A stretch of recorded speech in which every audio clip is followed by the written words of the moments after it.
collaboration with the Kenya Forest Service and the Kiambu County government, and also the community-based organizations that are domiciled within here.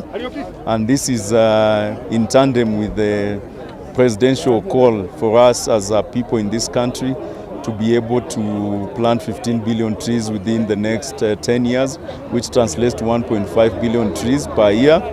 And we, as the Ministry of Transport and Roads, and now cascaded downwards to the various agencies, the Kenya National Authority is supposed to plant 2 million trees in the next 5 years, which is about 400,000 trees.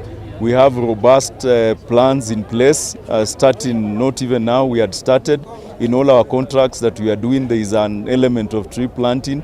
There is also a department dedicated to environmental issues. And as we go towards Monday, the tree planting and growing a holiday, which has been announced by His Excellency the President, we have put in ways in which we shall ensure that in all our 10 regions and 3 corridors, that trees will be planted, and whereby we want to do what is called sustainable development, where we develop but at the same time we maintain our environment. As you are aware, we are experiencing the vagaries of environmental change. You can see there's too much heat, and then also when it rains there is too much flooding. So it is a wake-up call that we need, this is the time.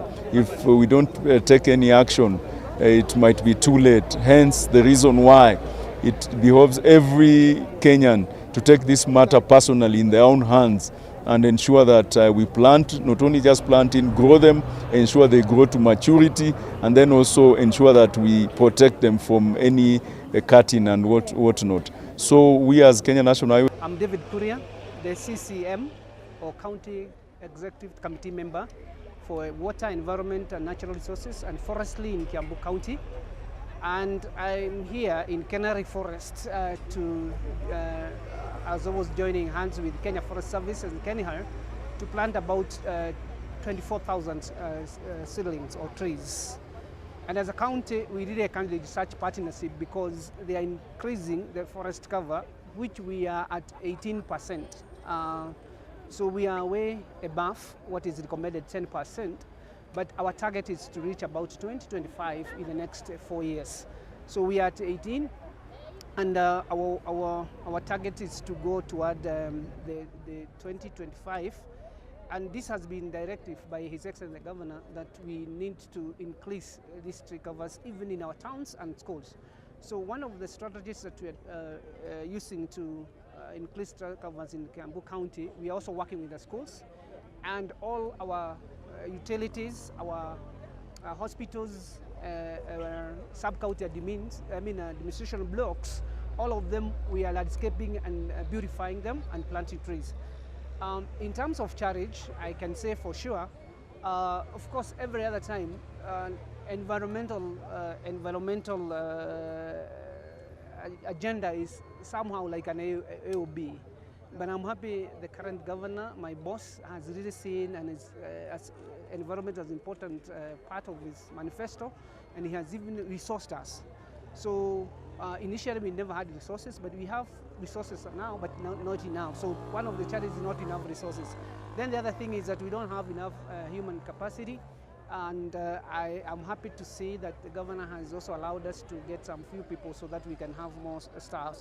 The other thing is that we have a lot of competing interests.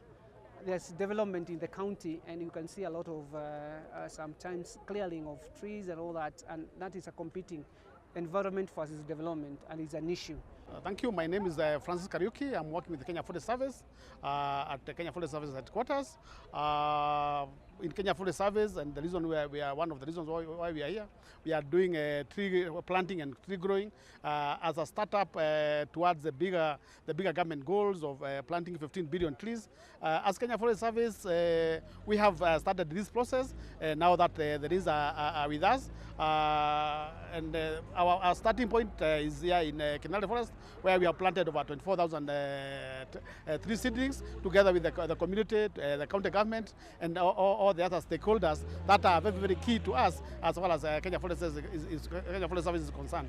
Our goal is to drive the government agenda of ensuring that we have planted 15 billion trees by year 2032. Currently, as Kenya Forest Service and the country as a whole, we have about 12.13% tree cover and 8.8 forest cover. So we want to push that up to that percent by year 2032.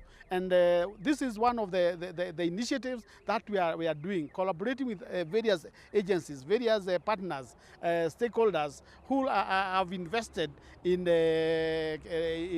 growing trees in various parts of the country. Very key and coming up is the National Tree Planting and Tree Growing Day, coming on the holiday that has been declared, coming on Monday on 13th. And we want everybody in this country to take a lead. We want at least every year each person to plant not less than 30 trees every year, so that collectively as a population of Kenya, we can be able to hit the 15 billion. So ours as Kenya Forest Service, we are out there. We'll be able to work with you. We'll be able to work everyone, so that now we are able to achieve that target. Kenya Forest Service, we have a sufficient number of seedlings that are ready for planting, and we are expanding every year. We open up new tree nurseries, like even KeNHA that we are working with it today. Tomorrow they are initiating a tree nursery that is going to be producing 1 million tree seedlings every year here in Gong Road Forest. And we have that initiative all over the country, because the key towards successful planting, we need to have a sufficient seedling stock. So that is what we are gearing at, to have sufficient seedling stock. So we are working that with the communities. Community forest associations have their own tree nurseries. Kenya Forest Service has their own tree nurseries. Corporates and everyone who has an area, we want them to invest in raising the sufficient number of tree seedlings that will eventually be able to translate to the number of trees seedlings that we need to plant there out there open. Jina yangu ni Daniel Jino Warwathe. Mimi ni chairman wa Community Forest Association ya hapa Kinale. Leo tulikuwa tunapanda miche hapa Kinale tukishirikiana na Kenya Forest Service na wafadhili wa KeNHA. Leo tumepanda miche zaidi ya 24,500, na kwa hii penye tulikuwa tunapanda, hii space tulikuwa tunapanda leo, already Kenya Forest Service imetusaidia, imetupea hapo tuwe tunalima. Sasa hii kuna chakula tunalima hapo, tumepewa mashamba na tumeamua juu tumepewa mashamba tukuze chakula, ile miche tumepanda leo itakuwa vizuri kama venye chakula yetu inakuwa. Ukiona viazi yetu ikiwa mzuri, ujue hiyo miche itakuwa mizuri kama hiyo. Na tuko na wafadhili wengine tunagojea wenye tutaendelea kupanda nao. Leo tulikuwa tumeshirikiana na Kenya Forest Service na wafadhili wa KeNHA. Bado tulikuwa tumeshikana mikono na na County Government of Kiambu na Kijabi Forest Trust na National Government. Machifu walikuwa hapa, DCC alikuwa hapa na Assistant County Commissioners. Community wenye walikuwa hapa leo, tumekuwa na zaidi ya watu wa community zaidi ya 600. Wao ni wenye wako karibu na hapa msitu, lakini kwa Kinale yote mzima tuko na zaidi ya members 1,000. Juu kuna watu wa pande ya chini ya Kijabi, although wakubwa wao walikuwa wamekuja hapa. Lakini wenye walikuwa hapa leo ni 600. Na tuko tayari kutunza hii miche mpaka ifike ile pahali itakuwa inapaswa kufika. Tumefurahia sana juu wakati tunapanda miche, na hapa sisi ni wakaaji wa hapa, tunapata maji, tunapata pahali ya kulisha mifugo yetu, tunapata chakula, tunapata asali, mabibi zetu wanapata kuni. Tuko na faida mingi sana yenye tumekuwa tukipata wakati tunashirikiana na wana Kenya Forest Service.